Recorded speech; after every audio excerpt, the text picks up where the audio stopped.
Dr. Tariq Suwaidan di dalam bukunya Al-Andalus At-Tarikh Al-Musawwar, di muqaddimah buku itu beliau mengatakan, kata beliau seorang ahli ilmu di zaman ini mengatakan bahwa tidaklah redup peradaban Islam kecuali ketika bersinar peradaban para artis.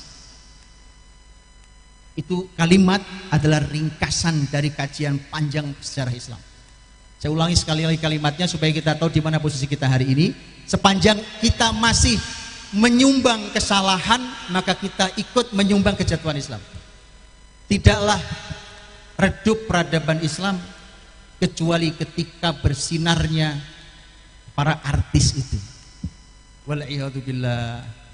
Antrian terjadi dengan sangat aneh kemarin lusa, aneh. Mudah-mudahan tidak ada anak husnul yang seperti itu. Mudah-mudahan, ya kan? Kalau ada berarti Anda ikut menyumbang kejatuhan Islam. Aneh cara berpikir, ajaib. Apa yang terjadi sebenarnya? Apa yang terjadi dengan generasi muda ini? Kenapa teman-teman dirahmati Allah? Karena ilmu itu tidak bisa duduk bersama dengan hiburan. Kalau mau dalam Islam dipisah, berilmulah kamu, waktunya liburan. Nanti selesai liburan, ambil semangatmu kembali, kemudian belajar yang serius lagi. Tapi duduk bersama nggak bisa. Bagaimana bisa? Orang menikmati hiburan hari ini, itu orang menikmati hiburan, apapun itu, dia cenderung bersantai, bersenang. Tapi ilmu, tanyakan pada santri-santri, dan kita semua pernah menjadi santri. Bagaimana perjuangan jadi santri, ngantuk-ngantuk suruh setoran, ya kan? Lelah-lelah disuruh di kelas, tidur sedikit dimarahi sama gurunya, nggak ngerjakan PR suruh maju sini, kau gak kerjakan PR-mu. Allah, itu ilmu, dan tidak pernah sejalan dengan hiburan. Dan tidaklah jatuh Andalus, 800 tahun kita memimpin Andalus, bukan hanya memakmurkan muslimin sekali lagi, tapi menjadi cikal bakal kebangkitan Eropa sampai hari ini.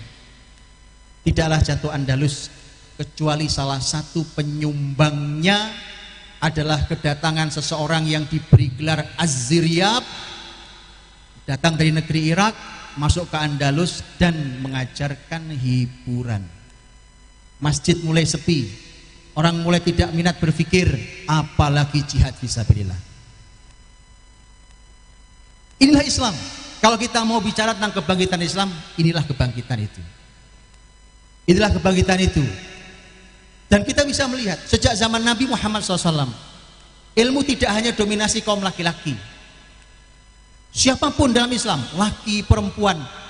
Dan kita tahu bahwa wanita paling alim, paling berilmu di umat ini, ibu kita, ibunda kita, Ummul Mukminin Aisyah radhiyallahu anha, Siddiqah binti Siddiqah, yang periwayatan hadisnya hanya satu level di bawah periwayatan hadis terbanyak Abu Hurairah radhiyallahu anhu.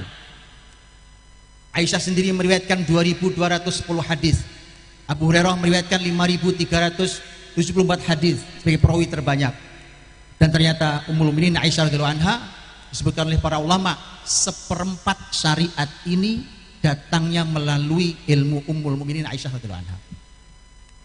Kurang apa? Dan dalam sejarah wanita dalam Islam luar biasa. Kita tahu kitab paling sahih setelah Bukhari, setelah Al-Quran Al-Karim, yaitu Sahih Bukhari. As-sah al-kutub ba'da kitabillah. Kitab paling sahih, buku paling sahih setelah Al-Quran Al-Karim adalah Sahih Bukhari. Sahih Bukhari periwayatan, salah satu periwayatan yang merupakan periwayatan yang mu'tabar dan mu'tamad, justru hadir dari perempuan. Namanya Karimah Ummul Khair, alim besar, wanita besar, yang Sahih Bukhari secara data paling otentik melalui jalur beliau. Itu kitab paling sahih setelah Al-Quran Al-Karim. Bacalah tentang sejarah wanita, mungkin kita tidak kenal. Jangan sampai yang kita kenal adalah para artis yang meredupkan peradaban Islam. Ini wanita luar biasa, Fatimah As-Samarqandiyah, dari negeri Samarkand. Negeri Samarkand bukan negeri Arab, karena Islam bukan dominasi Arab. Fatimah Samarqandiyah, wanita luar biasa yang juga merupakan simpul sahih Muslim.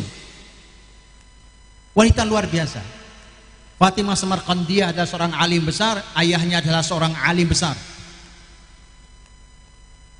Kalau kita mendengar Imam Al-Kasani yang merupakan alim besar dalam madhab Hanafi dan menulis kitab yang menjadi salah satu rujukan inti madhab Hanafi, yaitu kitab Bada'i' As-Sana'i, 7 jilid dicetaknya, itu adalah merupakan maharnya.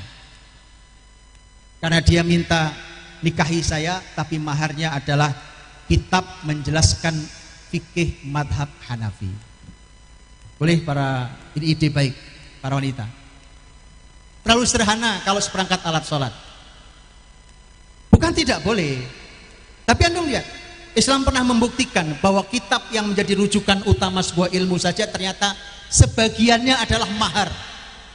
Kitab Bada'i' As-Sana'i adalah mahar. Itu Islam. Itulah Islam, peradaban ilmu.